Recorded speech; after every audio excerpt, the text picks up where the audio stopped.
Hola, bienvenidos a Bookey. Hoy vamos a desvelar las claves del libro, El retrato de Dorian Gray. Esta obra fue la única novela escrita por Oscar Wilde, el dramaturgo y escritor irlandés que residió principalmente en Gran Bretaña. Oscar Wilde nació en Dublín, Irlanda, en el seno de una familia prestigiosa. Su padre era cirujano y su madre, poeta y escritora. El joven irlandés era conocido por su estilo de vestir extravagante y sus palabras ingeniosas. Además, vivió según sus propias reglas y adoptó un estilo de vida intrépido, moviéndose sin descanso entre escandalosos amantes homosexuales y su respetada familia.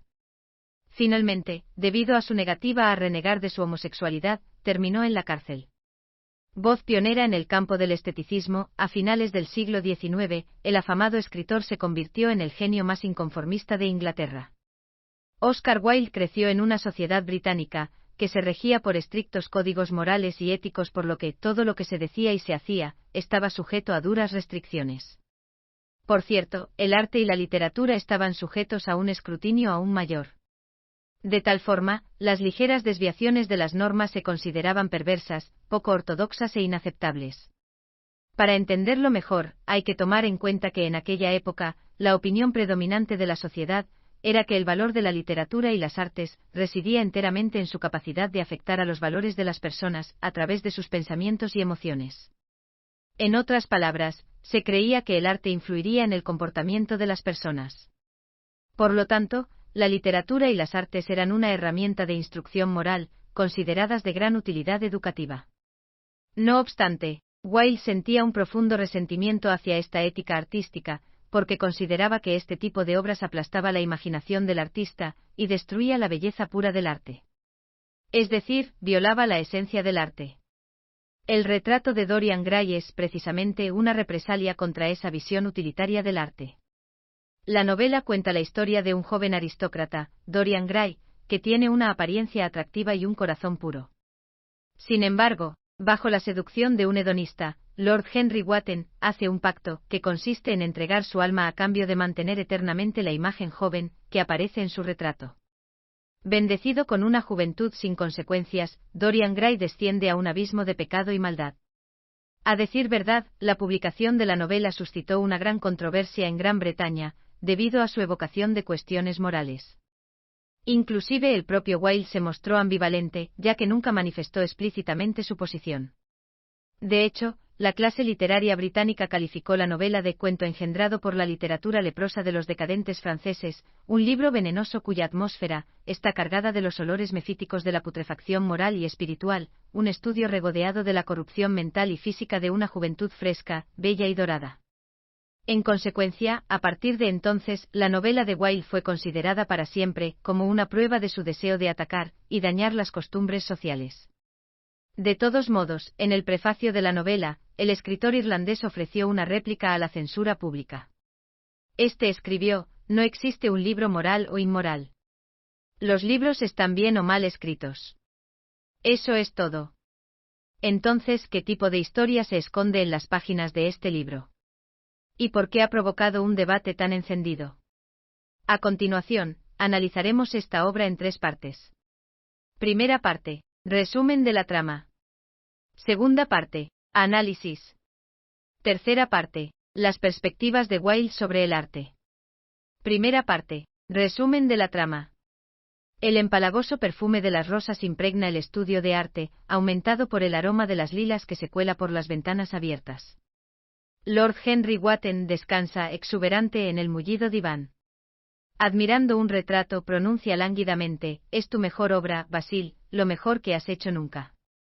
Sus palabras se dirigen a su amigo el pintor Basil Hallward, y la obra que menciona es un retrato de un joven llamado Dorian Gray quien, con su sorprendente aspecto, se parece a un hermoso narciso. Basil había conocido a Dorian 2 semanas antes en una fiesta multitudinaria, y había quedado profundamente impresionado por la belleza del joven.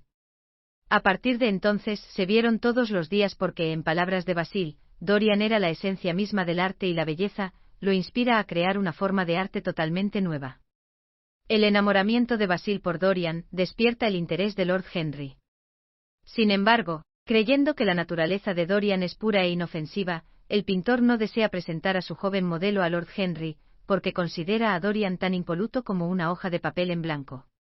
El aristócrata, en cambio, es una influencia corruptora para todos los que le rodean. Unos días más tarde, mientras Basil y Lord Henry están en el jardín, discutiendo sobre Dorian, el mayordomo anuncia que el joven había llegado, y estaba esperando en el estudio. Comprendiendo que era imposible evitar que los dos se encontraran, Basil le ruega a Lord Henry, que deje en paz a su joven modelo, que no le robe la vida perfectamente estética que lleva. Sin embargo, el aristócrata no dice nada, y solo se limita a sonreír vagamente. A continuación, ambos hombres entran en la habitación, y encuentran a Dorian sentado junto al piano. Mientras Basil se prepara para comenzar su retrato, Dorian se acomoda, y comienza a conversar con Lord Henry, quien capta rápidamente el interés del hermoso joven. Ahora bien, la disposición de Henry es muy diferente a la de Basil. De tal forma, durante una pausa en la sesión, en la que Dorian y Lord Henry salen juntos al jardín, este último le recomienda a Dorian, que aprecie su buena apariencia. Además, hace hincapié en que la belleza es un don, y advierte al joven modelo de que con la edad, su belleza se desvanecerá. Henry le sugiere que tal vez solo se dé cuenta del valor de su belleza, cuando la haya perdido, cuando se vuelva viejo y feo, con la piel ictérica y los ojos apagados. En ese momento, Basil los llama para continuar con el trabajo. Dorian retoma la pose anterior, y en un cuarto de hora, el retrato está terminado. El cuadro terminado es, en efecto, un retrato impresionante. Como si fuera la primera vez que toma conciencia de su belleza personal, Dorian se pasea inquieto delante de la pintura, pensando que la primera vez que había escuchado los elogios de Basil, los había considerado simplemente como cumplidos exagerados, nacidos de la amistad. Nunca se los había tomado a pecho. Ahora, sin embargo, las palabras de advertencia de Lord Henry sobre los efectos corrosivos del tiempo despiertan una sensación de inquietud en el corazón de Dorian. En efecto, la perspectiva de envejecer, de acabar viejo y marchito, le produce una oleada de tristeza. Como consecuencia, Dorian siente celos de su retrato, eterno e inmune al cambio, y experimenta, inmediatamente, una aguda punzada de dolor en su corazón, cuando empieza a pensar en cómo desaparecerá su belleza, cómo se apagará el rubor de sus labios, cómo su cabello dorado se volverá gris, y su bonito rostro se cubrirá de arrugas. Sin pensarlo, comienza a hablar consigo mismo, y se dice que si su retrato pudiera envejecer en su nombre, estaría dispuesto a renunciar a todo, incluso a su alma mortal. Al ver que el retrato está provocando la angustia de Dorian, Basil declara que destruirá el cuadro inmediatamente. Sin embargo, el joven lo detiene y le dice que se ha enamorado de él. Basil no tiene otra opción, deja el asunto en paz, y le promete que le enviará el cuadro a su casa después de haberlo enmarcado. La inusual respuesta que recibe del joven hace que Basil lo invite a quedarse a cenar. No obstante, Dorian le dice que irá al teatro con Lord Henry. Entonces, el talentoso pintor se da cuenta de que Dorian ya está atrapado por la influencia de Lord Henry, e intenta persuadirlo para que se quede, pero no lo logra. Cuando los dos hombres se marchan juntos, Basil se derrumba en su diván, abrumado por la miseria. Al mediodía del día siguiente, Lord Henry visita a su tío, y trata de averiguar más sobre los antecedentes de Dorian. Este le cuenta que la madre del joven había sido una dama noble y extraordinariamente bella que se había fugado con un desconocido. Sin embargo, tras unos meses de matrimonio, este hombre había muerto en un duelo. Posteriormente, ella misma había muerto al dar a luz a Dorian. En consecuencia, el niño había crecido en un entorno sin amor, maltratado por su abuelo, solitario y desamparado. Por lo tanto, Dorian era como la delicada flor, que florece con orgullo en el más duro de los climas. En opinión de Lord Henry, a pesar de haber nacido de un amor transitorio y de la muerte, este hijo resultó ser gentil y refinado, juvenil y puro, así como, físicamente, una delicia para la vista. Para el aristócrata, Dorian era un ideal, un lienzo en blanco sobre el que podía proyectar cualquier imagen que deseara. Luego de un mes, un día, Dorian le cuenta a Lord Henry que se ha enamorado de una actriz, llamada Sybil Vane. Esta es joven, apenas tiene 17 años, y Dorian queda tan cautivado por ella que no puede olvidarla. Sus ojos son de un color violeta rocío, sus labios vibrantes como pétalos de rosa, su pelo trenzado del color marrón más intenso, y su voz dulce y melodiosa. Prácticamente todos los días durante un mes, Dorian va a ver a Sybil actuar en las obras de Shakespeare. Contempla cómo chupa el veneno de los labios de su amante, y cómo ella misma muere en una tumba oscura. Además, Dorian observa cómo se disfraza de joven, apuesto con unos pantalones cortos ajustados y una camiseta, y pasea por el bosque, y es testigo de su estado de total inocencia y pureza, mientras las negras manos de los celos rompen su esbelto cuello. Fuera del escenario, Sybil es, de hecho, una chica de voz suave y gentil, y lo llama su príncipe azul. Muy pronto los dos se enamoran profundamente y enseguida se comprometen. No obstante, mientras que Sybil está feliz, disfrutando del brillo de su amor, su hermano está preocupado, porque tiene miedo de que Dorian, su rico pretendiente, tenga malas intenciones. Sin embargo, como pronto va a dejar Londres a bordo de un barco, no puede hacer mucho para protegerla, por lo que le informará a su familia que si Dorian decepciona a su hermana, sin duda lo perseguirá, y lo matará. En este punto de la novela, Dorian se dispone a presentar a sus amigos, Basil y Lord Henry, a su prometida, por lo que decide invitarlos a ver la obra donde actúa Sybil. En el teatro, el joven pretendiente se entusiasma con la brillantez de la actuación de su enamorada. Esa noche el auditorio está abarrotado, su atmósfera es opresiva, la araña que cuelga del techo es como una gigantesca dalia, y el público es estridente y ruidoso. Después de un cuarto de hora, Sybil sale al escenario, y el público responde inmediatamente con una extraordinaria ovación. Parece que todos adoran a esta tímida belleza, y la aclaman con elogios. Sin embargo, curiosamente esa noche Sybil parece estar de mal humor, por lo que su actuación es hueca y exagerada, demasiado pretenciosa, y las emociones que expresa son ostensiblemente falsas. Dorian se pone nervioso, su rostro se vuelve pálido y sus dos amigos, naturalmente, no se atreven a comentar nada. Aunque en su fuero interno han decidido que Sybil carece de todo talento interpretativo. De la misma forma, todo el público del teatro está disgustado con la actuación. A pesar de todo, Dorian, aún embobado, declara que nadie podría hacer nada que dañara a Sybil. No obstante, al final del segundo acto, se produce una oleada de abucheos. Lord Henry se levanta y comenta que Sybil es bonita, pero no sabe actuar.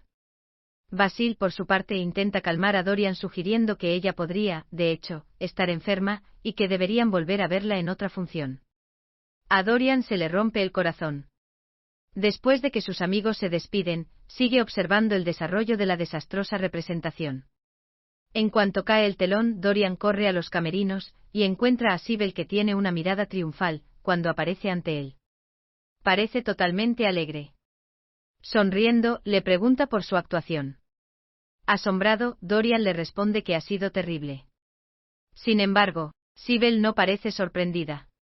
Dice que en el pasado, la actuación era toda su vida, y que había llegado a creer que todo en el teatro era auténtico, y que se sentía totalmente identificada con la alegría y la tristeza de sus personajes, por lo que trataba esas ilusiones como si fueran reales. Sin embargo, ahora que ha probado el amor verdadero, se ha dado cuenta de la burda y superficial insensatez de todas las obras que había presenciado. Dorian parece haber perdido el interés, y acusa a Sybil de haber tirado por la borda el talento artístico, que dio vida a su imaginación, y de haber asesinado a su amor. Lo peor que le dice es que sin su arte ella no es nada, y que nunca la volverá a ver. Sybil solloza histéricamente y le ruega que no la abandone. Le asegura que se esforzará al máximo, y que actuará bien a partir de ahora. No obstante, sus promesas llegan demasiado tarde para Dorian, quien la abandona sin miramientos. Más tarde, cuando el joven vuelve a casa, nota algunos cambios mínimos en su retrato, parece que el giro de sus labios pintados posee ahora un sesgo cruel adicional. Dorian se derrumba en una silla recordando la promesa que hizo en el estudio de Basil frente a su retrato e intuye que, de alguna manera, aquel absurdo juramento se ha hecho realidad. Ahora, el diablo ha puesto sus ojos en su alma. A partir de ahora, su hermoso aspecto se conservará siempre, original e inmutable. Ni el paso del tiempo, ni la mancha de la corrupción, dejarán huella en su rostro. Sin embargo, a medida que pasen los días y cometa más actos malvados, el retrato será cada vez más horrible. El precio que debe pagar en este pacto es su alma. Aquella que era antes tan pura como una hoja de papel en blanco. Así, poco a poco, el retrato se convierte en la pintura de una pena, un rostro sin corazón. En verdad, mientras observa la sonrisa cruel del retrato, ve en ese rostro un atisbo de la degeneración de su alma, y tras una larga contemplación y consideración, se da cuenta de que siente una simpatía ilimitada hacia éste, por lo que no puede soportar la idea de que la belleza del cuadro sea mancillada por sus actos corruptos. En consecuencia, decide volver y arreglar las cosas con Sibel, para casarse con ella y calmar la angustia que le ha causado. Gracias por escuchar. Compruebe el enlace de abajo para desbloquear el contenido completo.